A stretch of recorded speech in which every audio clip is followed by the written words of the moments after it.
आज के तो एचोर नहीं एसছে তোমরা তো জানে না কি করে এচোর কাঁদে রান্না করে তো আজকে আমি দেখা দিচ্ছি হ্যাঁ এরকম করে এচোরটা পদি নিয়ে এরকম কাটতে হবে এরকম আস্তে আস্তে করে হাত কাটবে জন্য একটু সাবধানে কাটবে কাটে তেল মাখে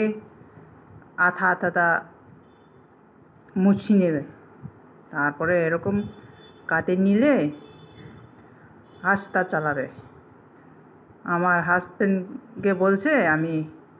লাইটারটা নষ্ট হয়ে গেছে নিয়ে আসতে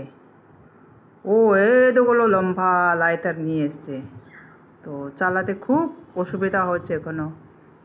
তো লঙ্কা ফোড়ন দিলে জিরে ফোড়ন দিয়ে তারপরে রসুন পেঁয়াজ হলুদ দিয়ে ভালো করে কষতে কষতে ভালো করে ঢাকা দিয়ে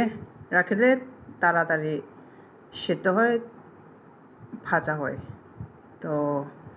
ওটা খুলে নাড়াচাড়া করে অল্প তেল দিয়ে